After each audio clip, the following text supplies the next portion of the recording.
Y acá Cristina Ramírez nos dice, para un diabético, ¿dónde se pica con el aguijón? Sigan con estas conferencias, por favor.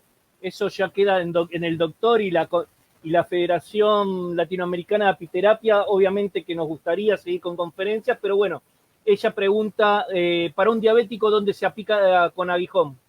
Con muchísimo gusto, igual. Siempre estamos dispuestos a colaborar en todo tipo de cosas. Si estructuramos la información en temas más cortos, será mucho más sencillo hacerlo.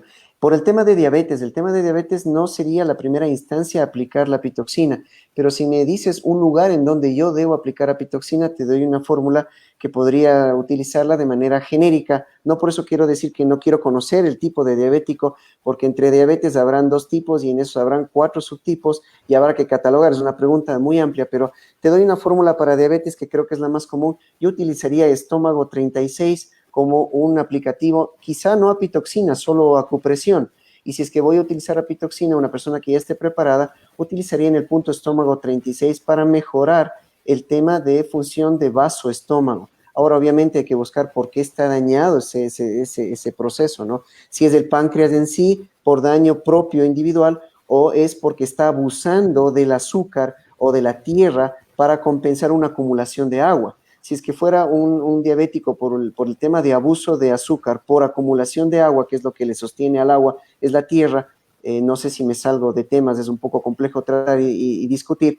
Y utilizaría, por ejemplo, puntos de riñón 3, por ejemplo, que sería un punto de equilibrio, ya hablando de puntos específicos de acupuntura para ayudar a la diabetes. Pero en ese caso de diabetes, como te digo, habrá mucho que hablar, habrá mucho que entender cada persona, ya sería un uno a uno con el paciente y el terapeuta para llegar a la mejor decisión. Pero sería riñón 3, estómago 36, como primera línea de defensa. Un vaso 6, un vaso 9 para drenar el agua también podría ser o estar indicado. Entonces, si el punto estaba relacionado, la pregunta estaba relacionada a un punto de acupuntura específico, pues espero haber llegado o satisfecho la respuesta que di. Perfecto, doctor. Vamos a cosas ahora más normales, ¿sí? Raúl Vintieri dice, una persona hiperalérgica, ¿puede ser revertida la alergia?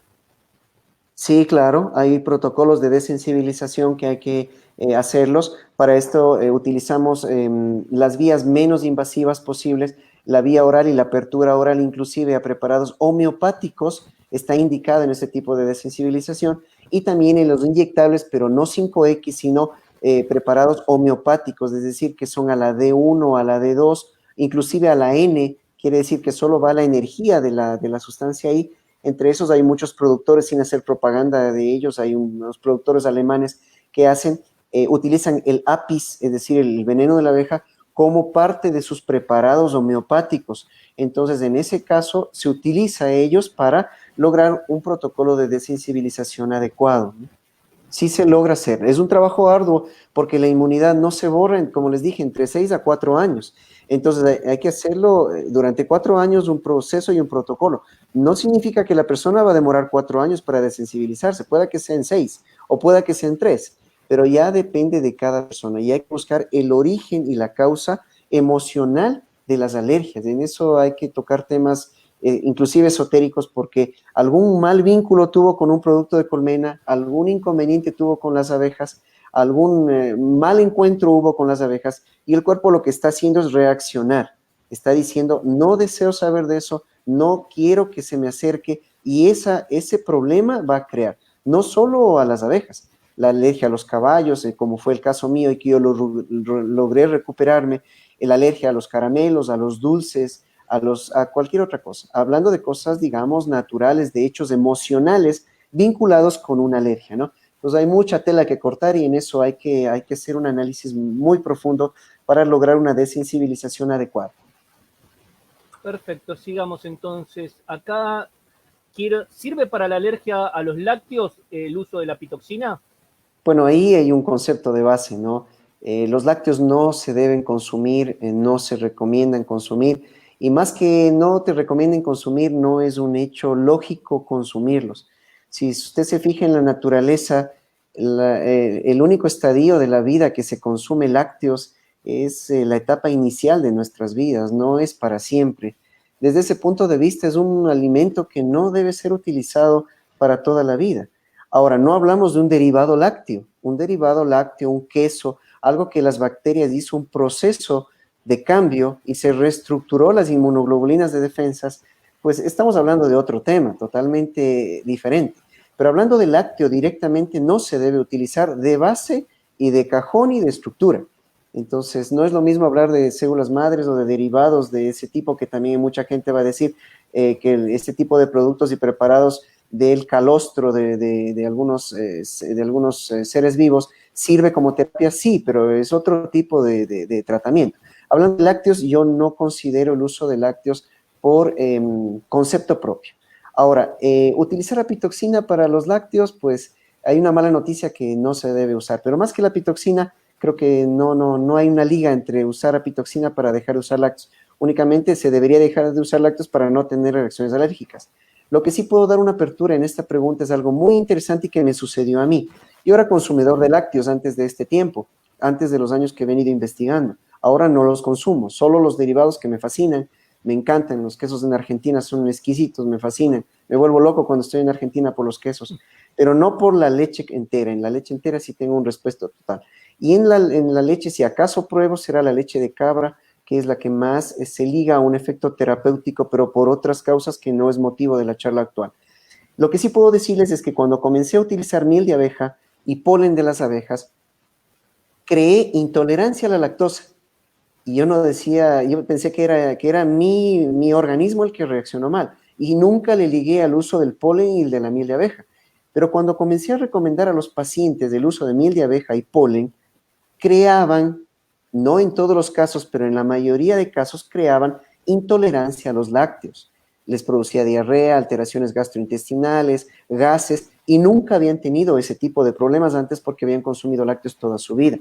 Entonces, lo que nos hace la pitoxina y los productos de colmena es volver a nuestros ancestros originales, a nuestra estructura genética original, en el cual debemos rechazar ciertas cosas o aceptar otras cosas. Y yo creo que en la genética y el efecto terapéutico de los productos de colmena se va mucho más allá de la ingesta, se va mucho más allá de solo consumirlo, sino que nos devuelve esa estructura original, que es la que nos hará vivir bien y nos traerá la salud y el equilibrio en nuestro cuerpo. Perfecto, doctor. Acá una María dice, doctor, ¿hay información respecto al uso de la pitoxina en enfermedades autoinmunes? Definitivo, sí, la mielitina está, el ácido hialurónico está definitivamente vinculado a estabilizar los procesos inmunológicos que antes se pensaba en el caso de artritis reumatoidea, que es una enfermedad autoinmune, que quiere decir que uno mismo se autoataca. Estaba determinado de que la pitoxina tiene, mejor dicho, el cuerpo está sobreestimulado, es decir, que la inmunidad está demasiado alta y la pitoxina la disminuía. En otros casos, otros autores decían que la inmunidad estaba demasiado baja y por eso reaccionaba mal el cuerpo de una manera inadecuada y la pitoxina ayudaba en eso. Lo que yo puedo decirles es que de acuerdo al tipo de personalidad se crea la enfermedad. Igual, así como hablamos de una diabetes que se crea de uno u otra personalidad, en el caso de la artritis también habrá que buscar el tipo de personalidad. Pero lo más importante de esta pregunta es que la pitoxina, independientemente a que esté alta o baja la inmunidad, lo que va a hacer es que se equilibre. Y una vez equilibrado, le da la pauta para que el mismo organismo continúe en ese nivel de equilibrio, inclusive sin estar la pitoxina.